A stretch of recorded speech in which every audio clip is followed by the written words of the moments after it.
तो नमस्कार दोस्तों, कैसे हैं आप लोग? आशा करता हूँ कि आप लोग बढ़िया होंगे और सब कुछ एकदम बढ़िया चल रहा होगा। दोस्तों, अगर आपने recently LIC housing finance, LIC HFL का नोटिफिकेशन देखा है, तो एक कॉमन कन्फ्यूजन ज़रूर आया होगा। क्या एलआईसी एचएफएल बैंक जॉब से बेटर है या फिर क्या मुझे एसबीआई पीओ, आईबीपीएस पीओ की प्रिपरेशन कंटिन्यू रखनी चाहिए?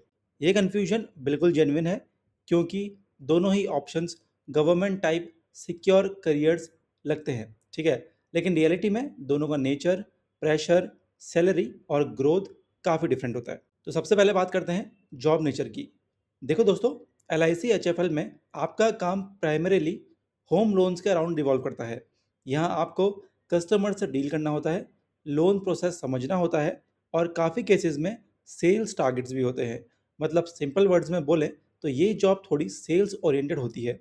दूसरी तरफ बैंक जॉब्स, चाहे वो state bank of India, SBI हो या आईबीपीएस के थ्रू किसी पीएसयू बैंक्स में पोस्टिंग हो, वहाँ का वर्क थोड़ा डाइवर्सिफाइड होता है, ठीक है? आप कभी कैश हैंडलिंग करेंगे, कभी अकाउंट ओपनिंग, कभी लोन्स और कभी कस्टमर क्वेरीज हैंडल करेंगे। यहाँ direct aggressive sales pressure comparatively कम होता है, ऑल दो टारगेट्स यहाँ भी होते हैं। इसलिए अगर आप एक ऐसे इंसान हो जिसे सेल्स या टारगेट प्रेशर पसंद नहीं है, तो बैंक की जॉब आपके लिए मेंटली ज़्यादा कंफर्टेबल रहेगी। अब बात करते हैं सैलरी और अर्निंग पोटेंशियल की, जो सबसे इंपॉर्टेंट फैक्टर होता है। देखो दोस्तों, L I C H F L में स्टार्टिंग सैलरी डिसेंट होती है, लेकिन एक मेजर कंपोनेंट इंसेंटिव्स का होता है, जो आपके परफॉर्मेंस पर डिपेंड करता है। अगर आप टारगेट्स अचीव करते हो तो आपकी अर्निंग काफ़ी हाई जा सकती है, लेकिन अगर परफॉर्मेंस फ्लक्चुएट करता है तो इनकम भी फ्लक्चुएट करेगी। वहीं bank job specifically, specially state bank of India PO level पर, आपको एक फिक्स्ड सैलरी स्ट्रक्चर देती है, जिसमें बेसिक पे, डीए, एचआरए और मल्टीपल अलाउंसेस इंक्लूड होते हैं। देखो दोस्तों, डीए, एचआरए वगैरह ये सब एलआईसी में भी है, ठीक है?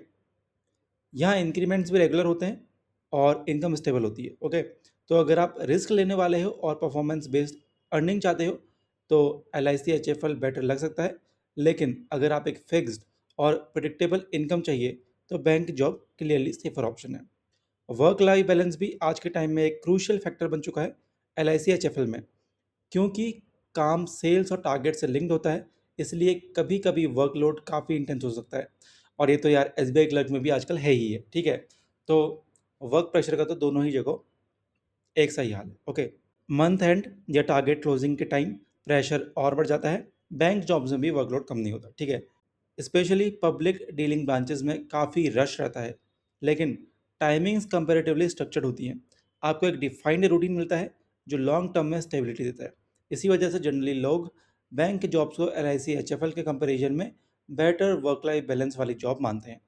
अब अगर जॉब सिक्योरिटी की बात करें तो यहाँ क्लियर डिफरेंस है। L I C H F L एक रेप्यूटेड ऑर्गेनाइजेशन है और life insurance corporation of India से कनेक्टेड होने की वजह से ट्रस्ट फैक्टर स्ट्रॉन्ग है, लेकिन टेक्निकली ये फुल्ली गवर्नमेंट जॉब नहीं है। दूसरी तरफ PSU bank job directly government backed होती हैं, जहाँ जॉब सिक्योरिटी काफ़ी ज़्यादा हाई होती है। इसलिए अगर आपका primary focus long term security है तो बैंक जॉब्स इस पैरामीटर पर क्लियरली जीत जाते हैं, ठीक है? करियर ग्रोथ को लेकर भी दोनों पाथ्स अलग डायरेक्शन में जाते हैं। L I C H F L में ग्रोथ कंपेरेटिवली फास्ट हो सकती है, लेकिन ये जॉब आपके परफॉर्मेंस पर हैविली डिपेंड करेगी। अगर आप कंसिस्टेंटली टारगेट्स अचीव करते हो और रिजल्ट्स डिलीवर करते हो तो प्रमोशंस जल्दी मिल सकते हैं। बैंक जॉब्स में ग्रोथ स्ट्रक्चर्ड होती है। आप पीओ से स्टार्ट करते हो, फिर मैनेजर, सीनियर मैनेजर, एजीएम और आगे बढ़ते हो, ठीक है? सेम गोस फॉर क्लर्क, थोड़ा सा डिफरेंट है, ओके? ये प्रोसेस थोड़ा स्लो लग सकता है, लेकिन प्रिडिक्टेबल और सिक्योर होता है।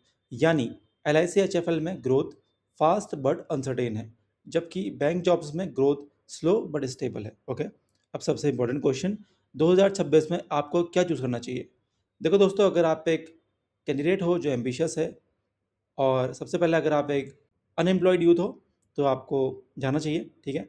वैसे वैकेंसीज कम भी हैं और इसका जो फीस है वो 800 रुपये फॉर्म का है, तो थोड़ा सोच लेना है एक बार। अगर प्रिपरेशन बहुत ही अच्छी है तभी जाना, ठीक है?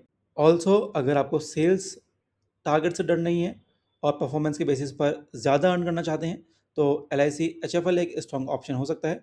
लेकिन अगर आप stability, fixed income, job security और बैलेंस्ड लाइफ चाहते हो तो बैंक जॉब्स जैसे S B I P O या I B P S P O आपके लिए बेटर रहेंगे। ठीक है, मेरी ऑनेस्ट ओपिनियन ये रहेगी कि अगर आप बिगिनर हो या अभी प्रिपरेशन स्टार्ट कर रहे हो तो आपका प्राइमरी फोकस बैंक एग्जाम्स पर होना चाहिए, क्योंकि वो लॉन्ग टर्म स्टेबिलिटी प्रोवाइड करते हैं।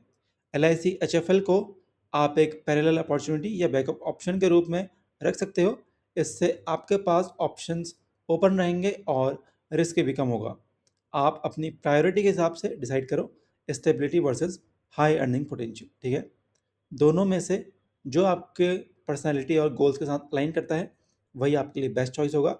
अगर आपको ऐसे डिटेल कंपैरिजन हेल्पफुल लगते हैं तो इसको ज़रूर शेयर करो और बताना ना भूलो आप L I C H F L target कर रहे हो या फिर बैंक जॉब।